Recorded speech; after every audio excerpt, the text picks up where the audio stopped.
అనగనగా ఓ ఊరిలో ఒక రైతు ఉండేవాడు. ఆ రైతు ఒకరోజు ప్రయాణంలో వెళ్తూ దారిలో 2 మామిడి చెట్ల మొక్కలను చూశాడు.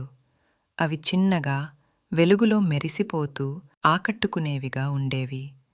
రైతు తన మనసుకు నచ్చిన ఆ 2 మొక్కలను ఇంటికి తీసుకెళ్ళాడు.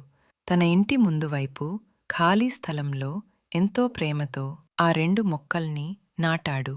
ప్రతిరోజూ వాటికి నీళ్లు పోయేవాడు, మట్టిని పలుకరించేవాడు, కోడిపుంజులా వాటిని పెంచాడు. కాలక్రమేణా ఆ 2 మొక్కలు బాగా పెరిగాయి, వృక్షాలుగా మారాయి. కాలం కదిలింది. ఒకరోజు అందరూ ఆశించినట్టు మొదట నాటిన చెట్టు మామిడి పండ్లతో విరజిమ్మింది. ఆ చెట్టు ఇచ్చిన పండ్లు రుచిపరంగా అద్భుతంగా ఉండేవి. అందరూ ఆ రైతును పొగిడారు. రైతు పేరు ఊరంతా మార్మోగిపోయింది. కాని రెండో చెట్టు మాత్రం ఎంత పెద్దదైనా, ఆకుపచ్చగా కనిపించినా ఒక్క పండు కూడా ఇవ్వలేదు. ఏటికి అది ఇంకా పెరుగుతోంది కాని పండు మాత్రం రావడం లేదు. ఇంటివార్లో చర్చలు మొదలయ్యాయి. సంవత్సరాలు గడుస్తున్నా రెండో చెట్టు పండ్లేమీ ఇవ్వకపోవడంతో ఇంటి పెద్దలు ఆ రైతుతో ఇలా అన్నారు: ఈ చెట్టు వృధా. ఇది మొదటి చెట్టు పెరుగుదలకు అడ్డమవుతోంది. దీన్ని తొలగించితే మంచిదే. రైతు మనసు తేలడం లేదు.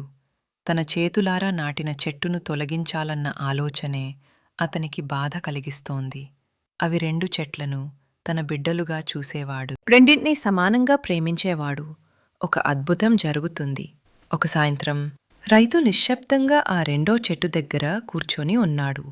అకస్మాత్తుగా ఆ చెట్టు తన యజమానితో మాటలాడినట్టు అనిపించింది.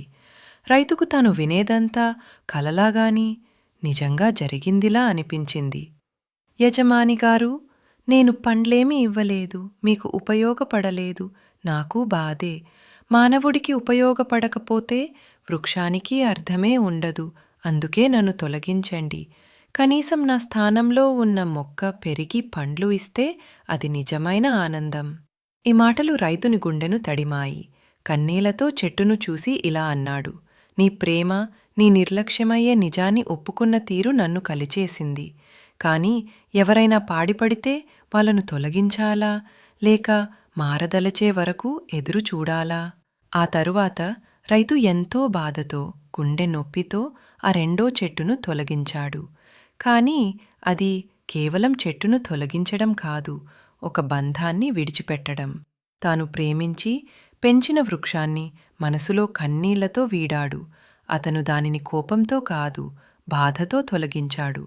ఎందుకంటే మొదటి చెట్టు మారింత వికసించేందుకు, పుష్టిగా మారేందుకు అది అడ్డంగా మారుతున్నదని తెలిసింది కాబట్టి.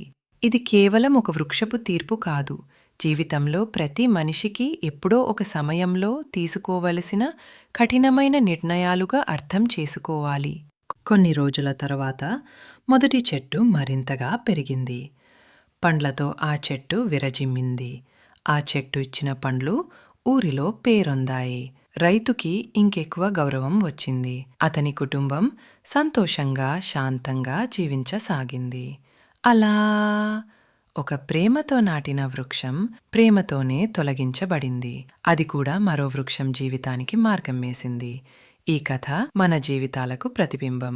మన చుట్టూ ఉన్న కొందరు మనకు ఎంత ప్రేమగా ఉండినా వారు మన అభివృద్ధికి అడ్డంగా మారుతుంటే మనం బాధతో అయినా గౌరవంతో వీడాల్సిన అవసరం వస్తుంది. ప్రతి బంధం ప్రయోజనమైతేనే కాదు, అది ఎదుగుదలకు అడ్డు కావద్దు అన్నది ముఖ్యమైన పాఠం.